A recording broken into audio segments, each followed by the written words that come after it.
I don't know how we should start this. There's no music. There's no music. And Gary can sing Kesha for us. There's no name to what we're doing, so. Oh gosh. So since you probably, I don't know, I feel like I should explain everything in the last 2 years since I've talked to both of you at the same time. Well, we probably have some catching up to do, probably. I don't know. I know. That's usually how we start anyway, so I think that's fair. I mean, Julie's in a new state. Yeah. Gary has a new job. Yes. Do you have a new job? Yeah, two new jobs actually. Hey, I've had that job. It's really nice because you get the double salary. Oh, sure. In some places? What? I've heard that somewhere. No, I'm working, because I was working just with alumni, I think, last time we all chatted. And now I'm on the fundraising side, more specifically. So I'm the director of annual giving now here at the university. Yeah. Like, dust it off, Gary. It's like a big deal. This is tea, by the way. Yeah, it totally looks like beer. Yeah, that's why I wanted to clarify. Yeah. I said once I walked across campus, not realizing that, people could think of something else. And Gary's now in 2 windows. That's kind of weird. Gary's just hogging airtime, it looks like. He cloned himself somehow.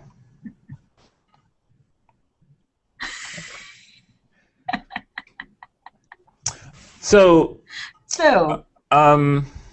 we do this podcast together. Yeah. Which, I don't know how long ago it is. Oh my gosh, it started so long ago. Gary and I started over 4 years ago. Yeah. And then Julie came on after that for a long time. Then y'all did it without me for a while. Yeah, so it's been a while. Probably a year since the last one y'all have done. Yeah. Probably. Gary and I never really got started last fall, yeah. Yeah. Get too busy. I know. And so Gary and I had a Twitter conversation last Thursday, waiting for the Fisher case results to come out. Right. And we decided that we'd have a breaking news report the day after conversation about the Fisher case. And as most of these things is whatever we talk about also happens. I love it. So, what were your thoughts? Well, first of all, Fisher, were you all aware of this until it went to the Supreme Court? Was this like a thing that was everywhere known about? I was not aware until it went to Supreme Court, no. I had read about it. I can't remember. It was either a long piece in like a higher ed or Inside Higher Ed or something. So they had a pretty lengthy piece at one point in time, but it was a while ago now, before it even got to the Supreme Court. It's probably last spring maybe. Where it talked about some of the things that you had mentioned, Jeff, about how really it wasn't about this girl anymore. It wasn't about Fisher necessarily anymore, and it was more about the theory and use of affirmative action in general. It had much broader implications than just, or that was the intent with the lawyers anyway, to have much broader implications than college admissions. So I heard about it about a year ago. This article in Texas Monthly saying this is on the docket. It'll happen in October. And then in October, I was, I'm right down the road from Austin. I'm in the UT system where I work now. So it was pretty big, news around here. And we have a website called the Texas Tribune, which is it's pretty great if you're into, if you live out of Texas, there's no reason to read it. But if you're into kind of like local Texas politics and policy, they follow higher education a lot. They cover the legislature a lot and what happens in Texas policy in general. So it's a great, they have a great education section. So they covered it pretty thoroughly through the trial. And then now we've just been waiting since October. And I didn't even realize it was supposed to be announced or could have been announced on Thursday. I happened to have looked on Twitter at that time period and saw Gary and other people talking about it.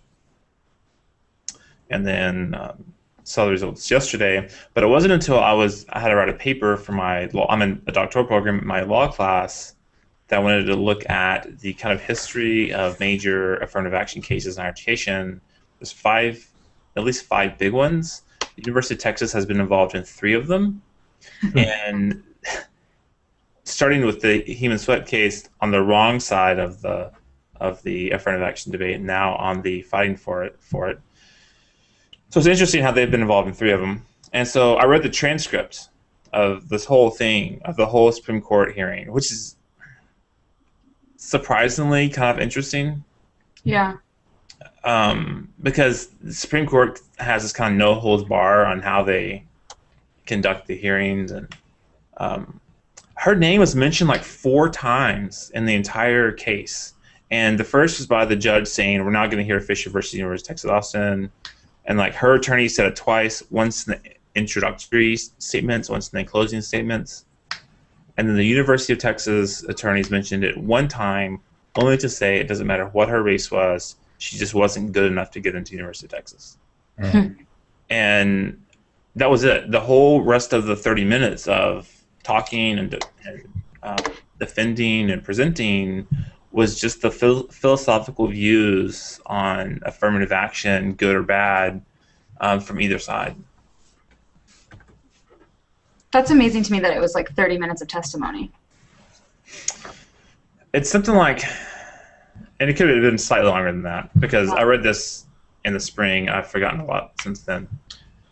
Yeah, those cases are usually pretty concise and short. The oral arguments are, is because there's so much already spent on the briefs and so much time and so many briefs and so much information that really the decision or the oral arguments are just an opportunity for the judges just to ask questions and really back up the decisions that they probably already have decided to make in their own minds. It's kind of like the final component of the process, I feel like, and isn't necessarily a huge determining factor, I don't think, in their opinions necessarily.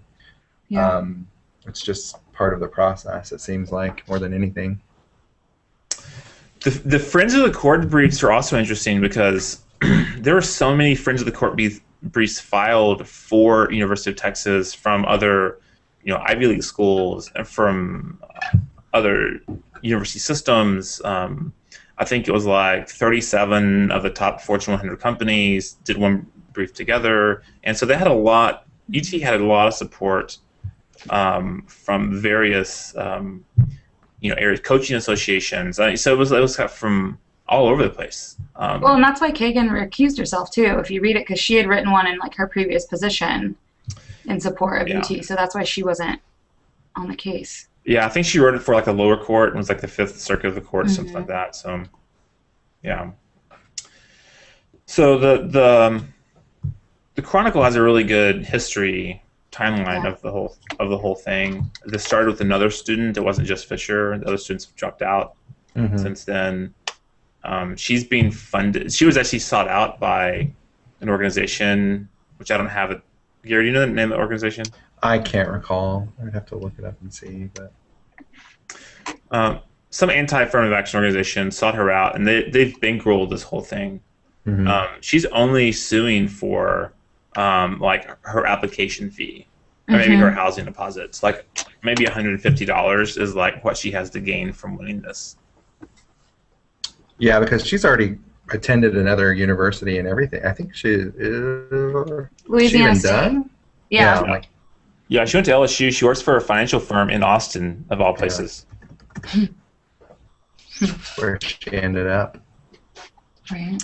And she says that she would have gotten a better job if she went to UT versus LSU. So I'm pretty sure her alumni association will not be asking her for. I know. I'm like, that's got to be awesome. Get her on the website for LSU. Yeah, I know, right? Yeah, they're probably not happy with that necessarily. Oh my God.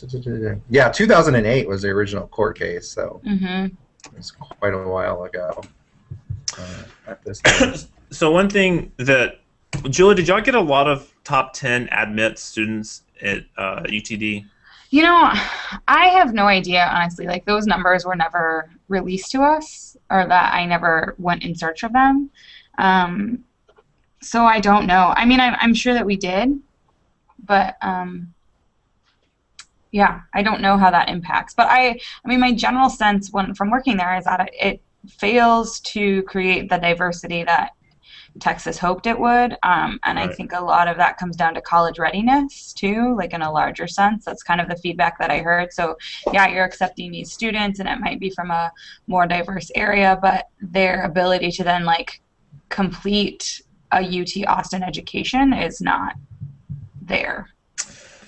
Yeah, and what UT argues, and so just to jump back, during the Hopwood case, which I guess was like mid '90s or early '90s, which was the second major case UT was involved in, and like the Bakke case in California, they did dual admission system. So it's like, this is the admission pool, and this is what our standards are. But if you're an underrepresented minority, you'd go into this pool in order to take this many people over here. So they ran two kind of separate pools. And that's what the Supreme Court said wasn't fair, wasn't just. And the Texas one actually never made it to the Supreme Court, I guess because the Bakke one was already there, so it was more kind of upholding them. So they didn't hear it, so it stopped somewhere along the way. Well, that changed the admissions standards at Texas. So the legislature came back, I don't know if it was the next session or a couple of sessions later, and created what's called the Top 10% law. So if you're a student graduating from a public institution in Texas, you got automatic admission to the university of your choice. So Texas is a pretty diverse state, so students could come from anywhere to do that. And that really has, at least at UT anyway, has affected the overall diversity numbers looking just at ethnicity. And University of Texas argues one of their points is they're looking at diversity not just in that range. They want to look at economic diversity. They want to look at different, were they from a house that doesn't English isn't their first language. So they're trying to look at other factors that could create a diverse class rather than just ethnicity. So they're trying to look at it a little more holistically. And basically through that plan, that 10% plan, at least at UT, 81%, it looks like, of their freshman class was from the top 10%. So 81% of those spots for that first year admission in 2008 were people who were guaranteed admission based upon that bill, that top 10% bill. So yeah. So their argument was basically she should have been in the top 10%. It sounds like in a lot of ways. Yeah. Right. Yeah. The student was she the wanted top 12%. And so Gary, the other 20 whatever percent, or I guess less than 20%, that is going to include out-of-state students, international students. Like there's a lot of competition for that. When I was doing my paper, broke down the ethnicity pool of the top 10% versus the competitive slots. And really the percentage of whites are the only percentage that had an increase comparatively. Every other percentage in the competitive pool, Hispanic, African American, and I think even Asian American, because we have very limited. They do very limited ethnicities. We're down in percentages compared to the top 10%. So, white or Anglo had the only kind of growth in comparison to top 10% versus competitive.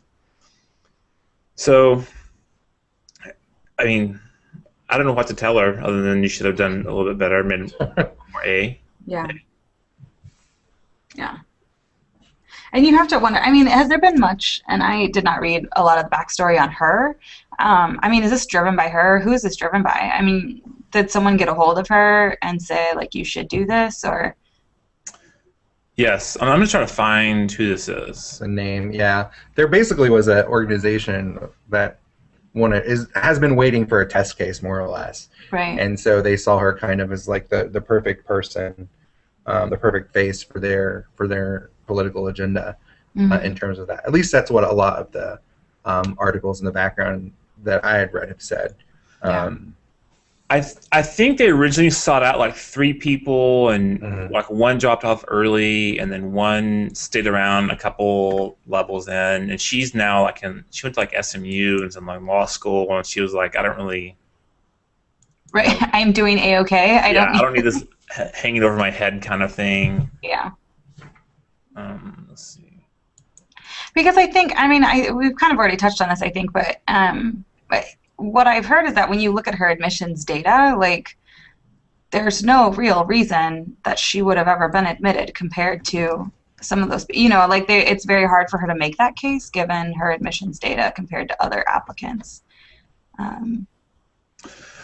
Yeah, and so when I worked during this time period, I worked at the business school at the University of Texas, and the top 10% law affected us before, like, immediately. So one year we went from having more top 10% students in the business school than we had like students the year before, because it just jumped that much. And so we made an adjustment, like our first 75% would be top 10%, and the next 25% would be at large, so we could kind of control it. So we kind of take all ones, twos, threes, that like that until we hit 75. And actually, that's what the university does now, because there's so many people. Texas is a large state. So many people wants to go there.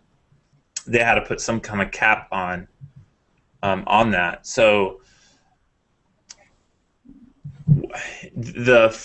talking about issues of privilege, and when you took the phone calls from parents who spent a lot of money putting their kids in private schools, that private schools were not in the equation of top 10%. You got to be at large because it's only in public schools. And you hear things like, we're letting those kids in and not my kids. And really the top 10% students overall did pretty well. There wasn't a huge decline of, academic dropouts or anything like that versus how it was prior to them coming in there. Yeah.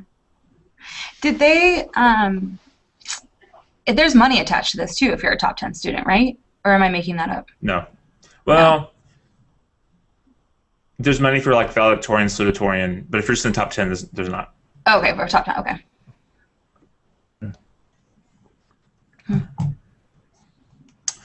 I cannot find this organization. Yeah, all I'm finding is the name of the lawyers, but I I've know heard at it one like point 10 in time times in the past day. There was a group that was associated with them at one point in time. Like a DC group, I think, is yeah. that did this. So moving to decision, they remanded back down to lower courts. Mm-hmm. So what do we think happens from here?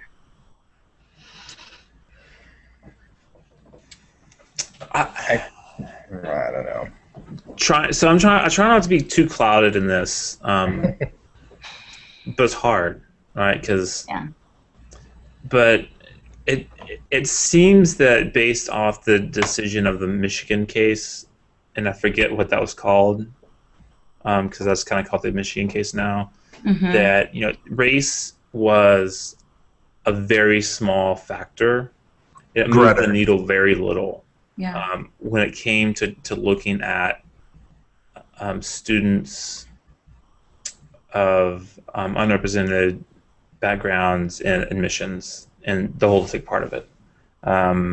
They looked at GPA, SAT, test scores, all that kind of stuff first. That this very small index called the Leadership Whatever Index, where race could be a factor considered in that. So I'm sure it had some impact. It wasn't huge, but some.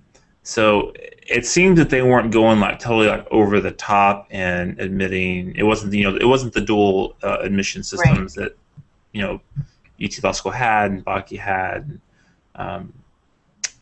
So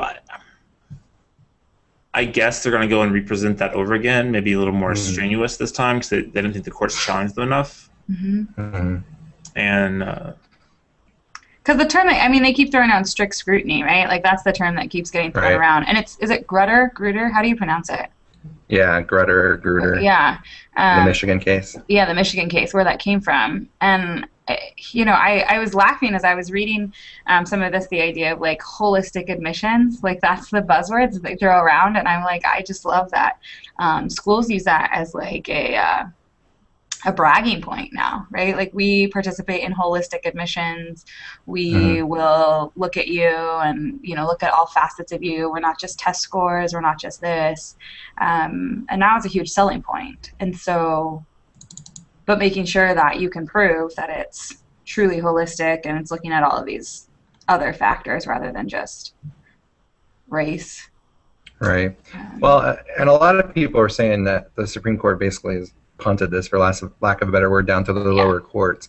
But in essence, because they've given them basically an outline for them to reconsider or to look at the case again, they are wanting an eventual outcome from those lower courts, which I'm sure they'll hear the appeal too. But it looks like at this point, at least, they weren't ready to make that decision. And maybe it's the fact that maybe they're anticipating it having much broader implications instead of university admissions or university setting, and they need more specific criteria for the lower courts to look at and to decide before it gets moved on up again. Yeah. And I think I am far from a political analyst, but I started briefly reading the decision today about voting law and or the Voting Rights Act, and I feel like they're I'm very curious for the rest of the decisions. I think they seem hesitant to make a overall ruling. I mean, from what I read about the voting rights, they're giving it back to states in a lot of ways too. So yeah. So what are the other decisions that we're waiting on from them? Prop 8 and DOMA. Prop 8 and DOMA are the last two. And I'm hoping that... are the big ones. I'm just going to say it coincides. Seattle Pride is this weekend, so it can be either a really exciting Pride or a really shitty Pride. Edit out that swear word. Sorry, Jeff. And do we know for sure that they're going to make a decision on those? Yes. Well, they could still not find what, from all the analysis I've been reading, and basically there's all this betting and posturing and guessing that people do, especially on if you follow SCOTUS blog at all, which I've been following lately, and they try to determine based upon who's given feedback and opinions of the court because of the way that the process is, that they think the Chief Justice has the decision and the opinion for the Prop 8 case, and that Kennedy, who's the swing vote of the court, will have the decision for the Windsor case, which is a DOMA case, just based upon who hasn't issued opinions in that segment of time from when they've heard those cases, so in that specific time. So that has led some people to believe that they will then, if the chief has the opinion in the Prop 8 case, if that it will be that they will not find basically no decision based upon standing, because the proponents of Prop 8, which were a group of citizens, did not have a right to appeal, which means that the case would probably be remanded to an earlier decision, so maybe even lower than the appeals court in District 9, even before that. So any decision would just be either purely, and this is the first time I read this today, between those two individuals who have brought the suit, so that any ruling could be as narrowly defined to them specifically, so that they would be able to get marriage license if that was the case, or as broadly as it would be anticipated, if that's the case, for the state of California. And that could change, because it could be completely different, because he was a swing, the chief was a swing for the Obamacare case, and people weren't expecting that. So I mean, it could go completely sideways as well, and have a differing effect and be a broader implication for the Chief Justice, and he still has the opinion, or it could be something that's remanded back down to the court system and has a very narrow interpretation and decision, or one that's just on the state. But it seemed like some of the stuff that I read today, I guess they're somewhat optimistic, but they're pretty pragmatic, and weren't saying it's all out win, and just based upon that guessing game, thinking that it may just be remanded down to the lower courts and have a much smaller implication than initially hoped for. But the DOMA case, which I don't think, I think everyone thinks that that's a valid case and that it will be struck down, which is going to be a whole other host of other issues with equality with different states and people having different rights and different expectations. And if you live in this state and have marriage equality and are able to marry in your state, then you get federal benefits. But if you live 15 miles the other direction, all of a sudden you don't have those federal rights. So I don't know. It'll be interesting. So then do you create a system where people who are married in states where they have marriage equality laws enacted but live in a state where they do not, do those people still get the federal tax breaks and all the benefits that you would get federally or not? So it would create a potential nightmare for logistically to kind of manage that system. Whew. It's going to be interesting. Yeah. 10 o'clock. 10 o'clock tomorrow. Yeah, that's right. They've actually like scheduled it. Yeah, that's when they're. Mm-hmm. Oh, it is 10 o'clock tomorrow? Mm-hmm. 10 o'clock East Coast, I'm assuming? Yeah, they'll start at 10. Yeah, East. The SCOTUS blog usually starts, they'll start live at 9 with some of the commentary and questions and stuff, but then the cases, they start doing opinions from the court at 10 and kind of release them as they go. Yeah. So it'll be interesting. Hopefully they're got some backup servers and everything for tomorrow, because I'm sure they're going to be high traffic tomorrow. Yeah. I mean, in reading so I read the text of the decision, well, most of the text of the Fisher decision yesterday, and I mean, you can get away with a lot of stuff as an admissions office unless someone steps up and says something, is really what I took away from that in a lot of ways. Yeah. Because, I mean, that idea of strict scrutiny, right? And then what do you present when if someone does say something about your admissions policies? What are you presenting? And, you know, if you can show, I don't know that it is, I don't know that it was all that earth-shattering for higher education, you know, unless something happens in the lower courts, but then that wouldn't be, you know, that's going to be Texas and not nationally. Yeah. I don't know. Yeah. Well, and then you're talking potentially maybe another year or 2 or 3 before, I don't know where exactly they moved it back down to in the court system or in that process, but I mean, you're talking probably at the earliest another year before it would be back in the Supreme Court's roster. Yeah. So I don't know if there'll be any major changes, because usually then if there's a decision, there'll be an injunction, whichever way it goes, to either, you know, stop that system or to continue that process, and which will kind of put things on hold for another amount of time. Yeah. And Dallas Morning News website, there's she's claiming victory from the decision. Really? Because she wants to? Or She is? I have no idea. Oh. It's like I won. I'm just, I mean, I'll write her a check for $50. Like, hey, abs, Yeah. like, go to dinner, get yourself some margaritas. It's okay. Mm-hmm. Have you listened to her talk about this? No. Because she says the same Last thing. year, I hadn't She seen said anything. the same last year. thing for like a year.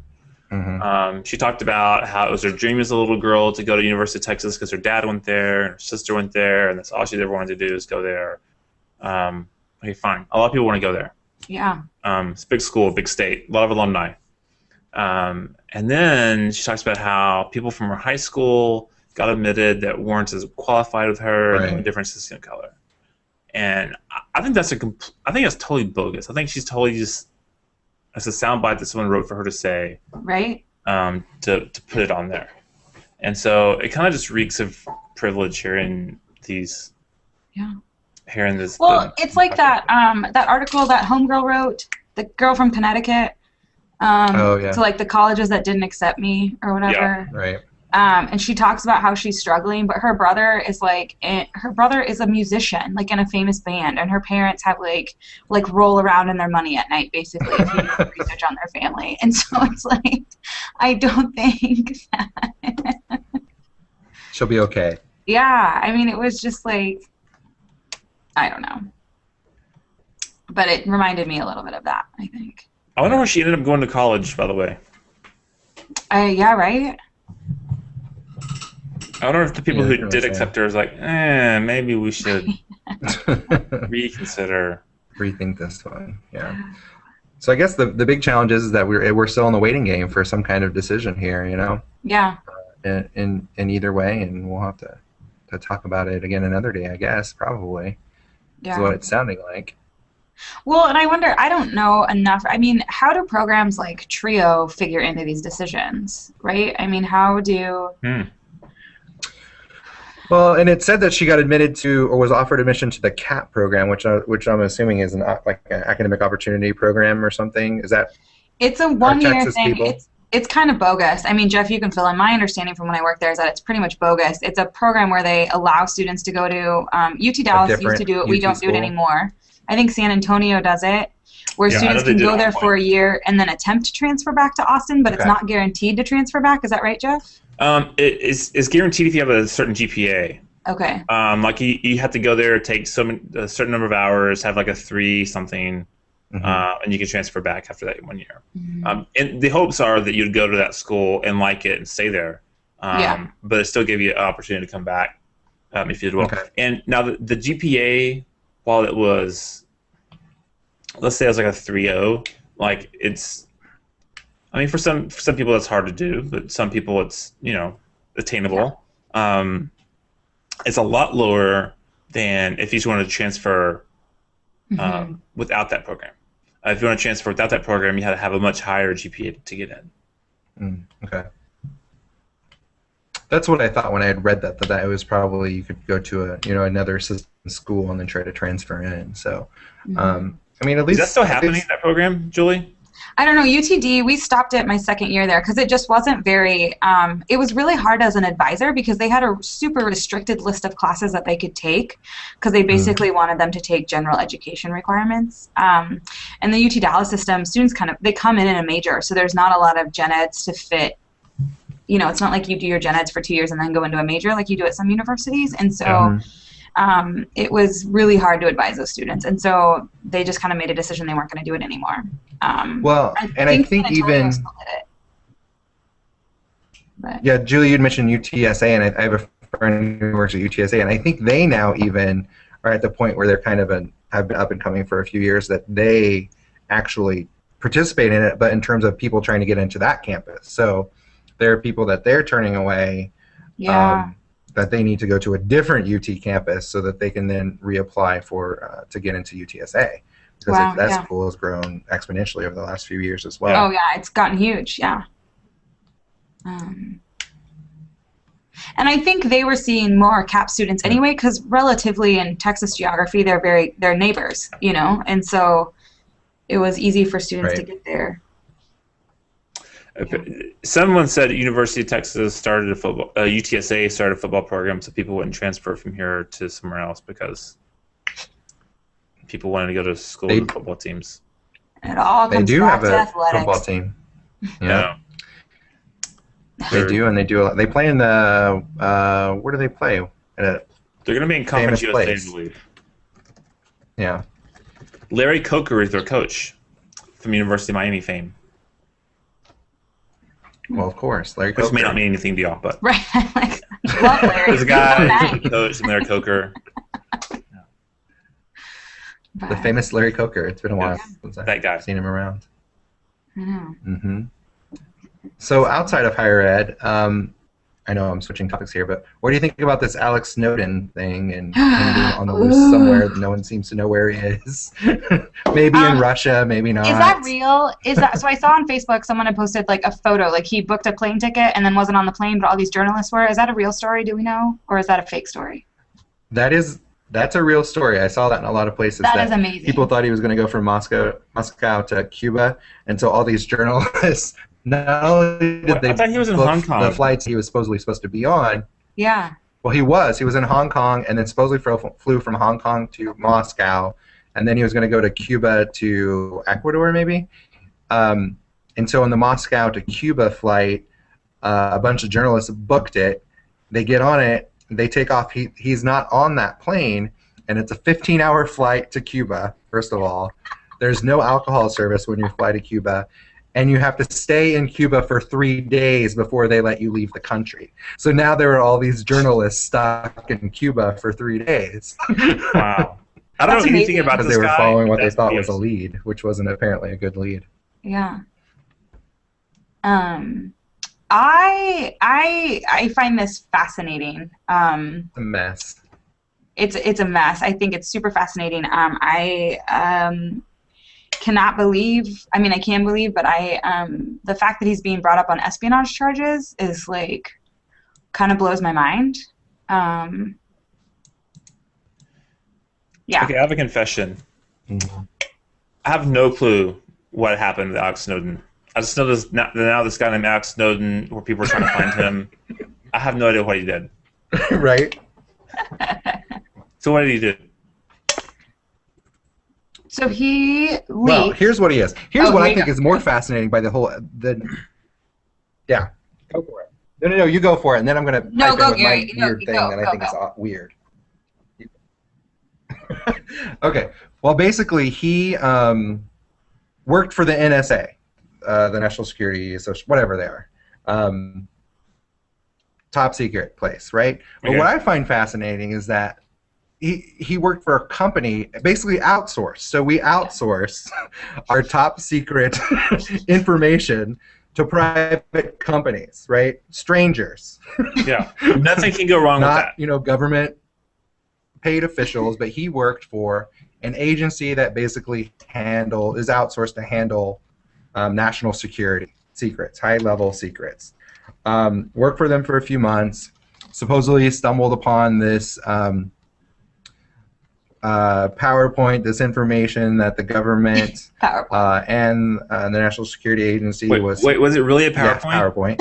PowerPoint was It was really a PowerPoint. You're yes, not joking. a PowerPoint.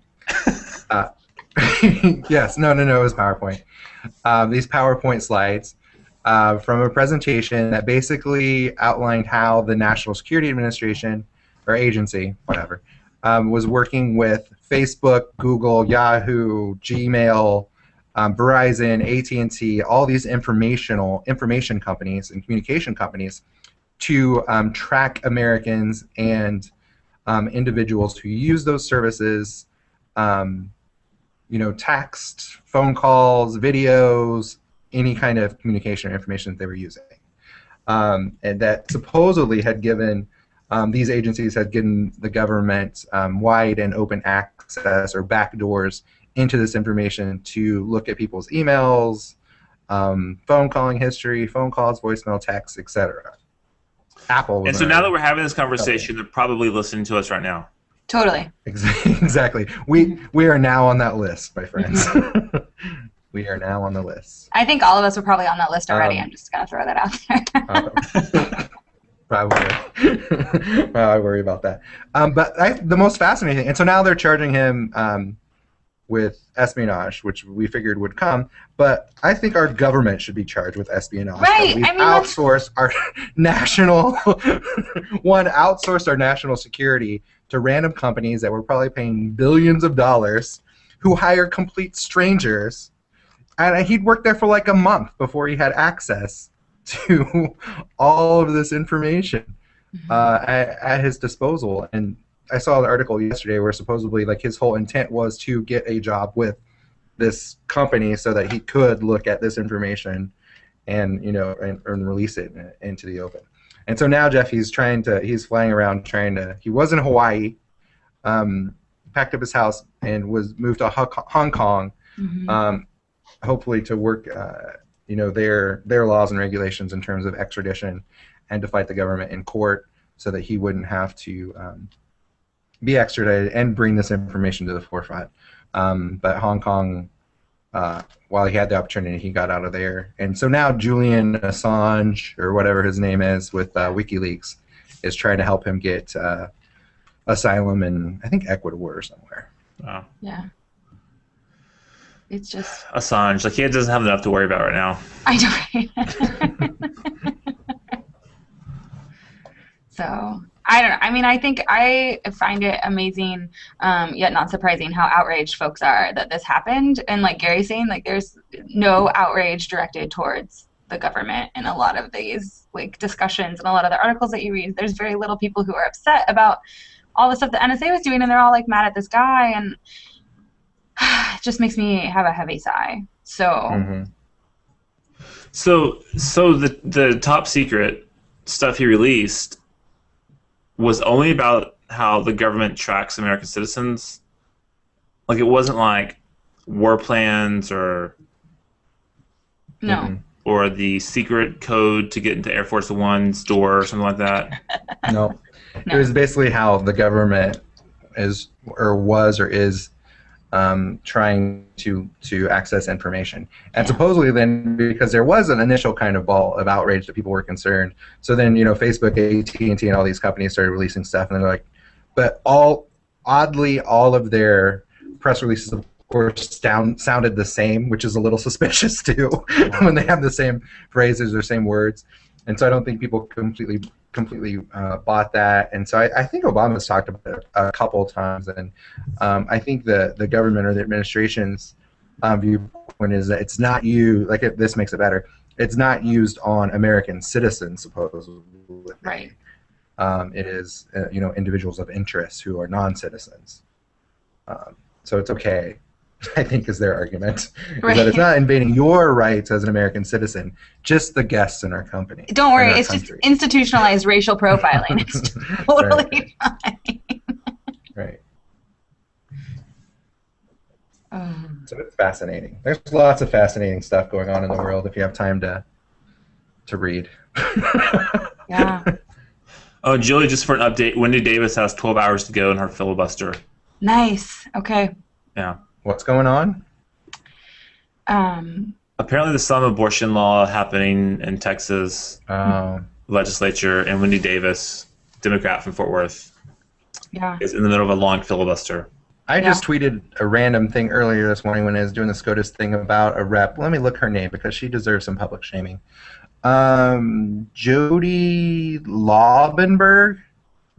She's a Texas Republican who gave a speech. Probably about this law, I would imagine, where she basically talks about rape kits and how rape kits are abortions or cause abortions. Yeah. So Really? For today's, I lost touch with reality. Let's talk about what a mess she is, apparently. Mm-hmm. But do y'all read the public shaming blog on Tumblr? No, there's such a thing. Yeah, I discovered it a couple weeks ago because the kid from San Antonio sang the national anthem at the Spurs game. Yeah. Yes. Oh. And this blog, I think, is the one who first started to out all of these people who said all these horrible things on there. However, it's kind of fascinating if you can find it. Maybe it's not called public shaming blog, but I'm just pretty sure that's what it is. I saw somewhere in my Facebook feed, not too far back, because I don't post too often, if you want to go look at it. But what's shocking, though, is the diversity of the people who are making comments about this kid. Mm-hmm. Yeah. It was definitely not. Yeah, it was really sad to see. I was really happy to see how the NBA and the Spurs and other people responded, but yeah.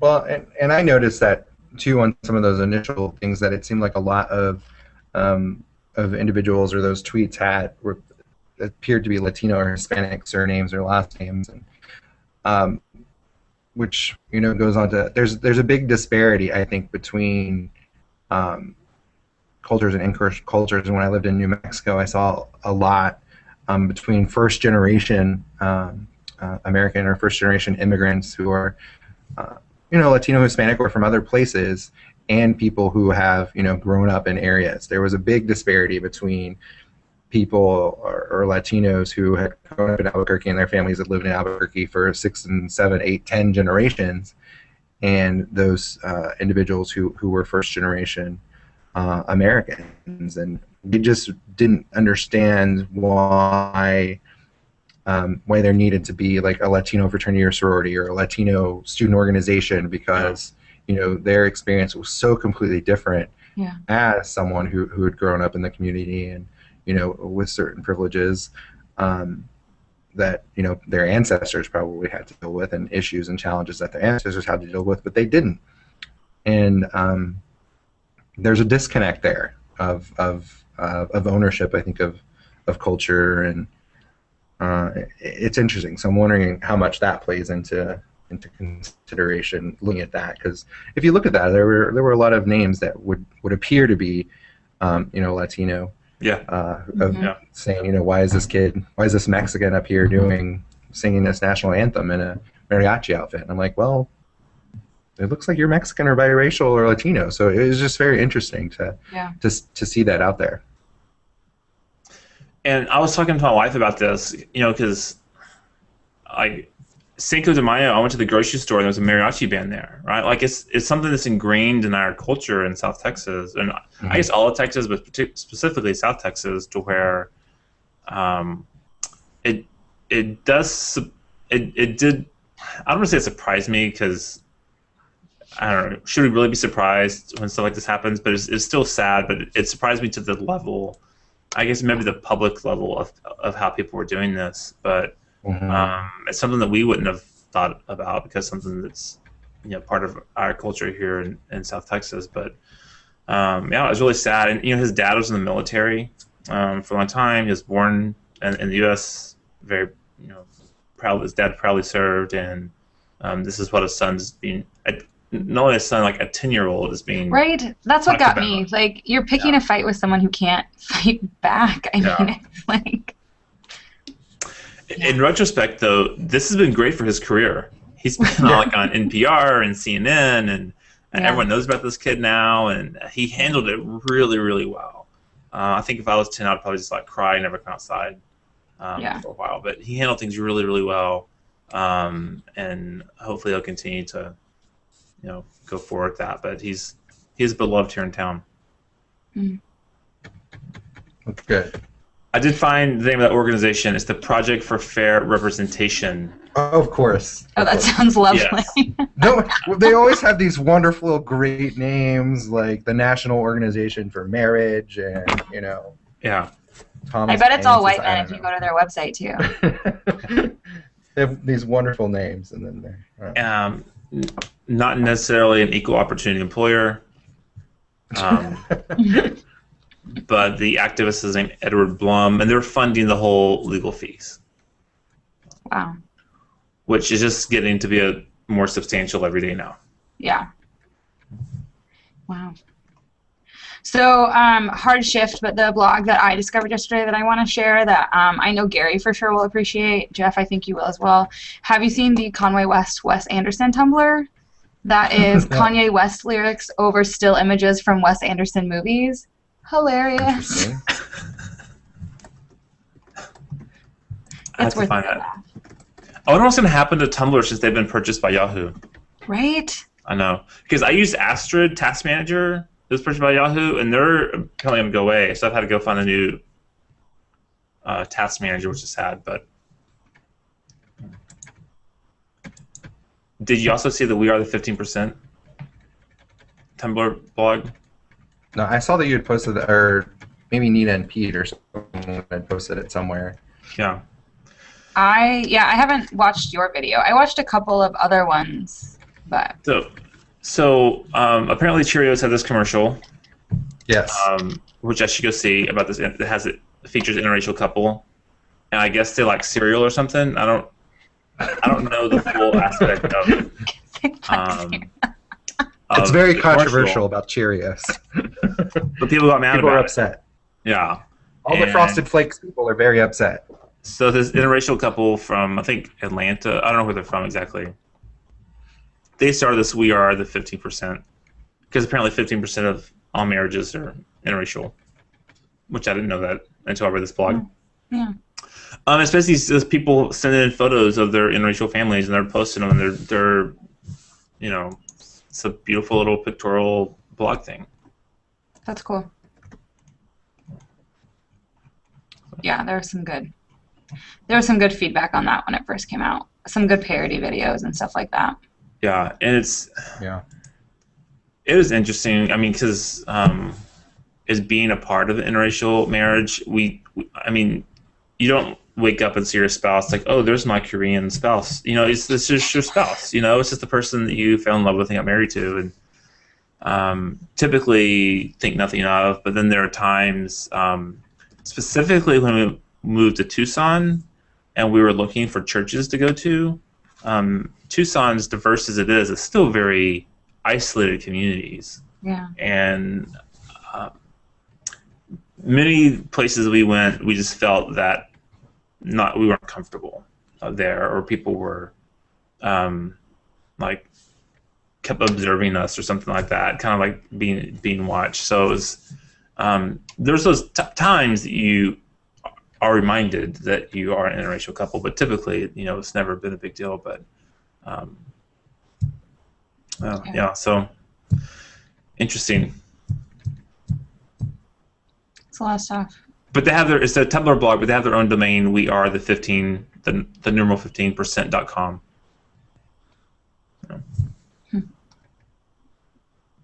It's good.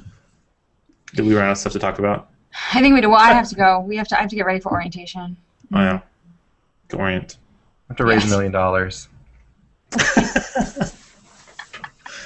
let me know how that goes. Yeah. Oh. Are you in the middle of a capital campaign? No, just an annual fund campaign starting July 1. So. Yeah, you have like 5. Yeah, you have 5 days. I'm surprised you even have time to do this right now. Why aren't you? Why aren't you getting more money, Gary? It's lunchtime. It's lunchtime. It's during my lunchtime, so. I figured we interrupted Gary in the middle of a brainstorming session because all the post-it notes on his. Right. The post-its. Yeah. There we go. That's how I organize too. You can't tell with my blank wall in the background. I'll update that for next time. Those are actually for 2014, for fiscal year 2015. So those are actually for next July. But wow. Yeah, it's never too early. This year's already done with. Is already done and planned. So let's hope, people. I love it. So, all right, we should do this like once a quarter. Yeah. Yeah. I would say once a month, but I know that's way too ambitious for all of us. So. Well, we've all got so much stuff to be done. I'm a job switch. You had a job switch. I'm also the house dad for SAE, but that's a whole other thing in my spare time. And Jamie Workman, former break drinker, finished her PhD a few weeks ago. Dr. Jamie. Dr. Workman. That's Ed awesome. got married. There's all kinds of stuff that went on. We've all just been really busy people, apparently. Yeah. Laura's been in Ireland waiting to get her passport or get her. Yeah, get is she back back in in the the country, by the way? I think she is back. She's able to come back. I think they're slowly making their way back. Unless her employer's listening, and then in which case I would say she is desperately trying to get back to the States. She's actually working on the plane right now. She's in Russia with Snowden. Right? Seriously. She is Snowden. That's the twist. Not only was it outsourced, it was outsourced to a Canadian. What? I wouldn't be surprised at this point. I wouldn't be surprised. Oh, anyways. All right, y'all. This has been fun, but all right. I've got to go. Nice talking with you. Yes. Bye, enjoy the y'all. rest of We'll do your it day. again before 2 years is up. Yeah, I like that plan. Yes, absolutely. Bye. Bye.